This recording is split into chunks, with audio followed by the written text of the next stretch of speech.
Please मेरे channel आशिक इजाक को like कीजिए, सब्सक्राइब कीजिए और दोस्तों के साथ शेयर कीजिए। Thank you.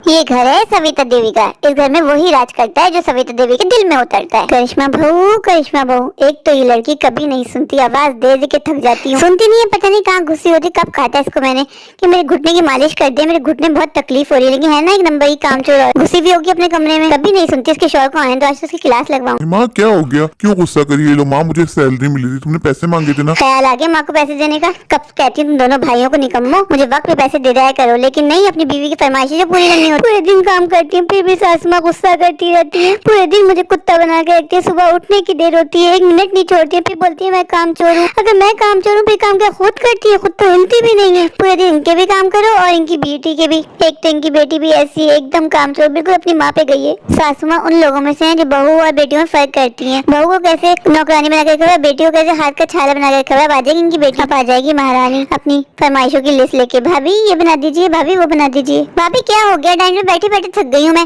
कब खाता आपको? मेरा नाश्ता रेडी कर दीजिए, मुझे कॉलेज के लिए लेट हो रहा है, मेरी पार्टी है। लेकिन आप तो बस हम माँ बेटी को किचन में खड़े खड़े कोसती रहती हैं। कोई काम तो आपसे होता है नहीं, किचन में खड़े खड़े कोसना ही होता है। पहले काम कर लिया करें, बाद में हमें पूरा दिन पड़ा होता है आपके पास में, कोस लिया करें मैं जी भर के। मुझे निकलना है टाइम पे, लेकिन आपने नाश्ता रेडी नहीं किया। चलें जल्दी से मेरी टेबल पे नाश्ता लगाएं। क्या हो गया सोनू? कब से किचन में काम ही कर रही हूँ, बनाती हूँ तुम्हारा नाश्ता। 2 मिनट। नाश्ता अर्जुन के ससुराल वाले आए डेट फिक्स करने। अरे आप लोग अभी से आ गए? मुझे तो लगा था आप लोग रात में डिनर पे आएंगे। चले आप आ ही गए तो बैठ जाइए। और बताइए रवीना बेटी कैसी है? आपकी दुआओं से रवीना बेटी बिल्कुल ठीक है, मजे में। रायचंद जी मुझे आपसे कुछ खास बात करनी है। हाँ वो आपको एक बात बतानी थी। शादी ना अगले हफ्ते रखनी पड़ेगी, क्योंकि ना मेरे दरअसल बाहर से ना मेहमान आ रहे हैं। कुछ अमेरिका से आ रहे हैं, कुछ लंदन से, कुछ पेरिस से।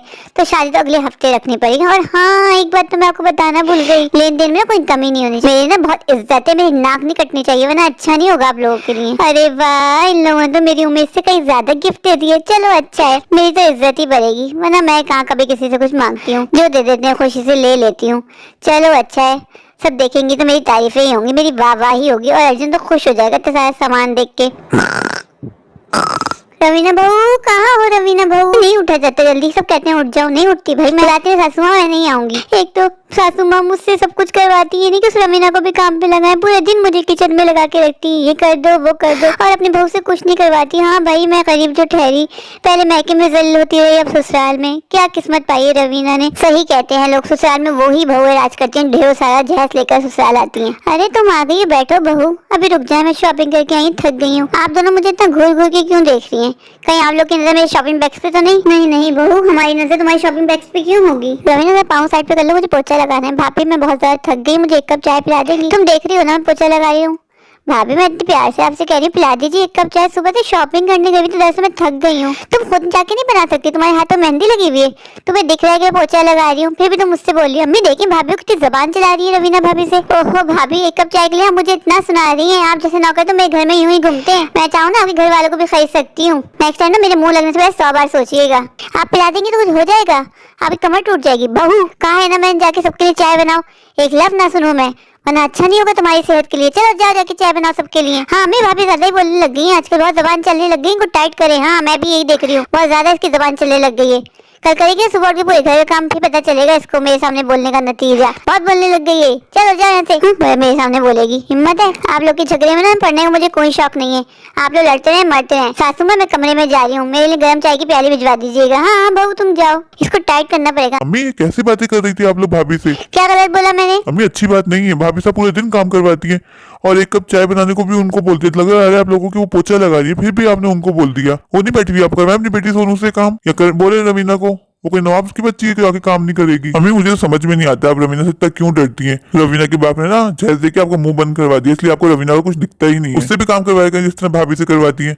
अम्मी आपको ऊपर वाले से डरना चाहिए, आपकी खुद की अपनी एक बेटी है। माँ आप किसी की बेटी पे नाजायज जुल्म कर रही है, आपको ये याद रखना चाहिए आपके आगे भी एक बेटी है। भैया आप मुझे क्यों बीच में ला रहे हैं? हद हो गई भैया आपकी। तो कर जा, तू बहुत ज्यादा बोलने लग गया मेरे सामने। अब तेरी जबान चलेगी, तेरी जबान ही कैसे से काट दूंगी। आप इतना भाभी पर जुल्म करने लग गई हैं। भैया कुछ नहीं बोलता इसका मतलब आप उनको नौकर बना के रखेंगी। अम्मी डरे ऊपर वाले से, वो एक गरीब घर के, इसका मतलब उनको नौकर बना के रखेंगी। बात बोले तुमने मेरे सामने। अर्जुन मुझसे कितना काम करवाती है, मुझे सब्जी भी लेने भेज दिया, पूरे दिन मुझसे काम करवाती है। ये नहीं कि रवीना को भी थोड़ी जिम्मेदारी दे, बस इसलिए कि मैं गरीब घर की हूँ। ऊपर वाले ने मुझ पर कितना जुल्म किया है। पहले मुझ पे मैके में जुल्म होते थे और अब मुझ पे ससुराल में। मेरा गुनाह ही क्या है कि मैं गरीब घर की हूँ, कोई मुझसे प्यार नहीं करता है। ऊपर वाले ऐसा कर दे, आज गाड़ी आया, मेरा एक्सीडेंट हो गया, मैं मर जाऊँ, मुझे सुकून मिल जाएगा। मैं थक गई हूँ जिंदगी से। सबके सब मुझ पे पूरे दिन जुल्म करते हैं, पूरे दिन मुझे सुनाते रहते हैं, 2 मिनट मुझे आराम का नहीं देते। मैं क्या करूँ, मुझसे बर्दाश्त नहीं होता। मैके में जाओ तो भाइयों की बातें सुनो, ससुराल में सास का सुनो, और ये कुछ नहीं बोलते। सबने मुझे परेशान कर दिया है। मैं दिल चाहता है मैं मर जाऊँ। कहाँ ही ये सबके सब, कोई नजर क्यों नहीं आ रहा। आज घर में इतना सुकून कैसे, कहाँ मर गए हो सबके सब। बहू कहाँ हो तुम लोग? मैं गिर गई, मुझे देखो, कोई उठाओ, मेरे सर पे चोट लग गई, कोई है क्यों नहीं, बुलाओ। बहू कहाँ हो तुम दोनों? बेटा करण, अर्जुन, देखो माँ के चोट लग गई, कोई नहीं देखने वाला माँ को। ऐसे छोड़ता है कोई माँ को? करण, अर्जुन, कोई तो आए, मेरे पाँव में चोट लग गई। अरे माँ जी आप, क्या हो गया माँ जी को? माँ जी आप ठीक तो है ना? अरे उठाओ माँ जी को, कोई तो आए मेरी मदद के लिए। माँ जी आपको कुछ नहीं होगा, मैं आपको कुछ नहीं होने दूंगी। माँ जी आप कैसे गिर गए? हम तो बिल्कुल ठीक ठाक थी। अरे माँ जी आप परेशान नहीं हो, मैंने डॉक्टर को कॉल की है, मेरे होते हुए आपको कुछ नहीं होगा। डॉक्टर साहब मेरी माँ जी को कुछ भी करके ठीक कर दीजिए, मेरी माँ जी घर की रौनक है। हाँ हाँ आप फिक्र मत कीजिए, मैं अभी चेक करता हूँ आपकी माँ जी को हुआ क्या है। आपकी माँ जी की कमर की हड्डी टूट गई है, अब माँ जी कुछ टाइम के लिए नहीं चल सकती। आपको इनका बहुत ज्यादा ख्याल रखना होगा, कोशिश करनी होगी बेड से बिल्कुल ना उठे, इनकी रोज मालिश करनी होगी, इनका रोजाना ख्याल करना पड़ेगा, दवाइयाँ इनको वक्त पे देनी होंगी। बस आप उनकी दवाइयों का ख्याल रखिएगा, उनके खाने पीने का, फिर देखिएगा वो खुद अपने पाँव पे खड़ी हो जाएंगी। अगर आप लोगों ने इनका ख्याल नहीं रखा ये कभी नहीं चल पाएंगी। मैं बहुत ज्यादा ख्याल रखूंगी, मैं अपनी माँ को फिर से ठीक करूंगी। आप परेशान ना हो, मैं हूँ ना, मैं आपका बहुत ज्यादा ख्याल रखूंगी। मैं आपको कोई परेशानी नहीं होने दूंगी। बताइए आपको क्या चाहिए? आपको कुछ नहीं होगा, आप जरूर एक दिन अपने पाँव पे खड़ी होंगी।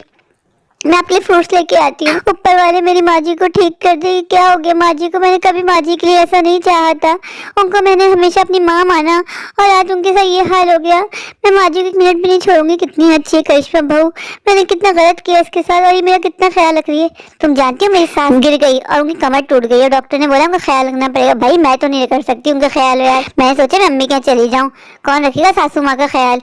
मुझसे नहीं होता, उनकी बहू है ना करिश्मा, वही करेगी ख्याल। वो है ही नौकर इस घर की, तो क्या है थोड़ी सेवा कर लेगी अपनी सास की। तो भाई मुझसे नहीं ये सेवा वेवा होती। मैं तो सोची मैं घर चली जाऊँ। चलो सोनू मैं जा रही हूँ, तो अपनी माँ का ख्याल रखना। भाभी आप तो अपने घर जा रही हो, मुझे यहाँ अम्मी के पास अकेला छोड़ के। माँ आप क्यों रो रही है? मैं हूँ ना आपका ख्याल रखने के लिए, आप जरूर चलेगी। बहू तुम बहुत अच्छी हो, तुमने मेरा बहुत ख्याल रखा। माँ जी आप ठीक हो गई, बहू सब तुम्हारे काम है, तुमने कितनी मेहनत की। माँ जी मुझे बहुत देख के खुशी हुई कि आपने पाँव पे खड़ी हो गई। बहू मुझे माफ कर दो, मैं तुम्हारे साथ बहुत गलत किया, मैंने तुम्हें नौकरानी बना के रखा, तुमने मेरी बेटियों की तरह सेवा की। इस बीमारी ने मेरी आंखें खोल दी, मुझे पता चल गया कौन मेरा है कौन पराया। मेरी बेटी भी इस काबिल नहीं की। मेरी बेटी ने मुझ पे कितने जुल्म ढाए, मेरी बेटी मेरे पास तक नहीं आती थी, और तुमने आज बहू होने का फर्ज निभा दिया। ये आ गई निकम्मी। इस बीमारी ने मेरी आंखें खोल दी, मुझे पता चल गया कौन मेरा है कौन पराया। बहू तुम्हारी माँ ने तुम्हारी बहुत अच्छी तरबियत की है, मुझे पता चल गया तुम बहुत अच्छी औरत हो। मैंने हमेशा तुम्हें गलत समझा, तुम्हें झटका, तुम्हें डांटा, और तुम मेरे लिए कितनी अच्छी साबित हुई। तुमने मेरी कितनी सेवा की बहू।